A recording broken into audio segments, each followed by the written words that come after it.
Chapter 11. Crossroads. The three of them stood motionless, looking down in uneasy silence. What happened to Shifty didn't come as a shock, but it was still a hard thing to digest. An ominous feeling settled in their hearts, seeing the broken body of their companion. It was too easy to imagine one of them sharing the same fate. No one knew what to say. After a minute or so, Scholar finally sighed. It's a good thing that you took most of the supplies he had been carrying. A bit heartless, but not wrong, Sonny thought, giving the older slave a careful look. Scholar frowned, realizing that his mask of a kind-hearted gentleman had slipped for a second, and hurriedly added, in a somber tone, "May you rest in peace, my friend."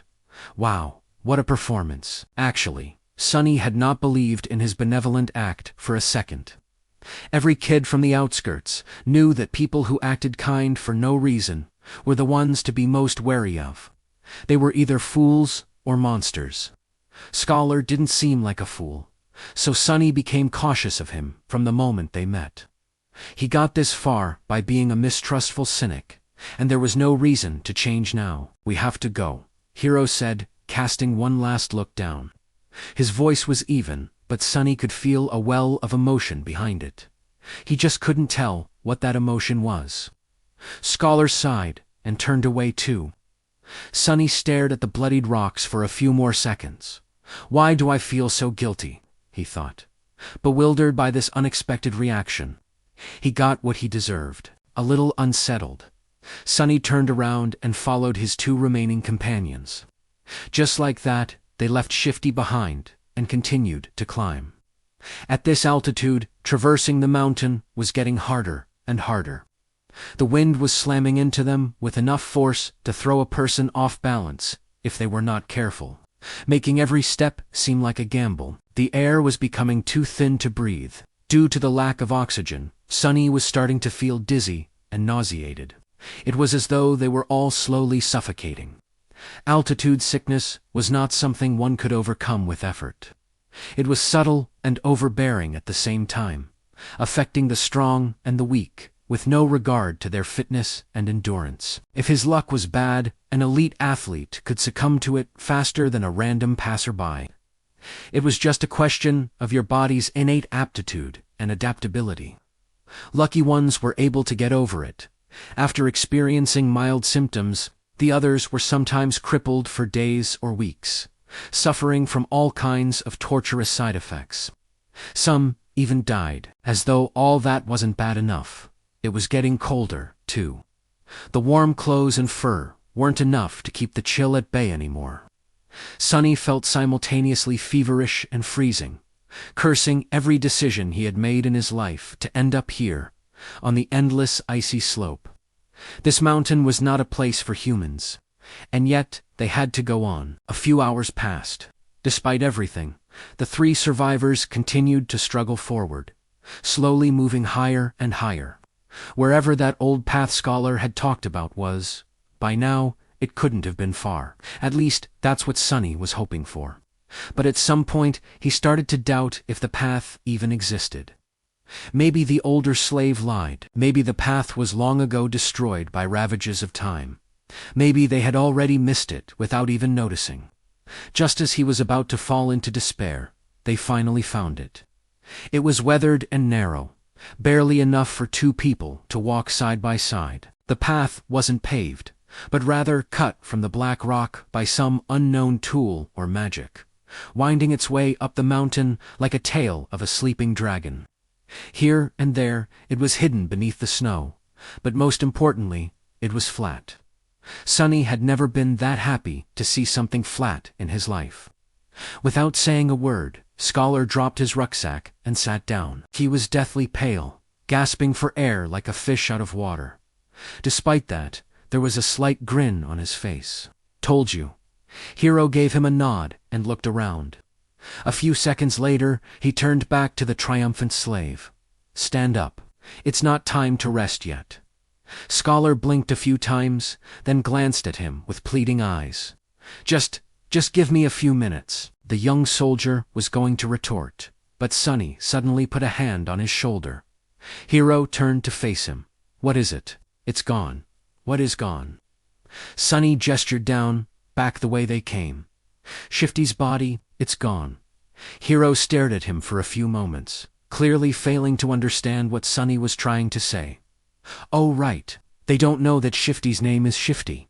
Ahem, awkward, he wanted to explain. But both Scholar and Hero seemed to have grasped his meaning. Simultaneously, they moved to the edge of the stone path and looked down, trying to spot the place where Shifty had met his end. Indeed, the splattering of blood could still be seen on the jagged rocks, but the corpse itself was nowhere to be found. Scholar flinched back and crawled as far away from the edge as he could. The young soldier also backed away, instinctively grabbing the handle of his sword. The three of them exchanged tense looks, clearly understanding the implication of Sheffy's disappearance. It's the monster, Scholar said, even paler than before. It's following us. Hero gritted his teeth. You are right, and if it is that close, we will inevitably be forced to fight it soon.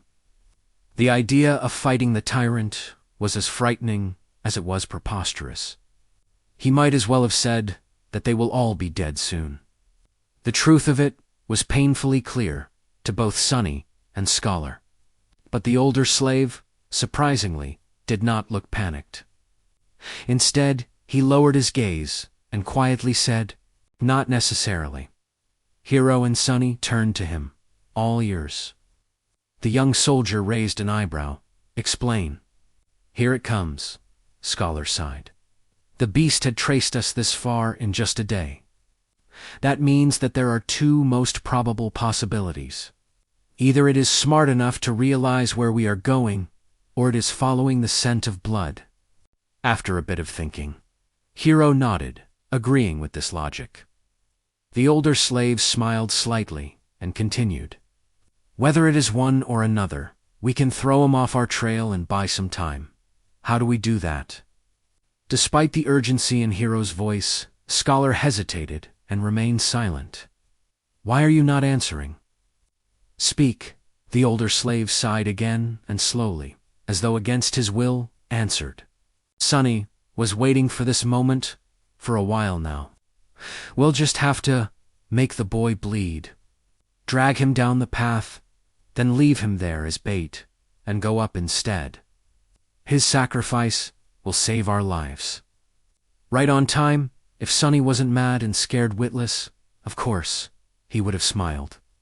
His judgment, it seems, was eerily on point. Affirmation was always nice. But not in the situation where being right also meant potentially being used as monster bait. He remembered the words Scholar had spoken. Back when Shefty was campaigning to have Sunny killed, "Do you ain't be too hasty. My friend, the boy might prove useful." Later on, these words, which had sounded benevolent then, now turned out to hide a much more sinister meaning. What a bastard! Now it all depended on whether or not Hero would decide to follow through with Scholar's plan. The young soldier blinked, astonished. "What do you mean, make him bleed?" Scholar shook his head. "It's simple, really. If the monster knows where we are going, we have no choice but to abandon our plans to reach the mountain pass and go over the peak of the mountain instead. If the monster is following the scent of blood, we have to use one of us as bait to mislead it." He paused.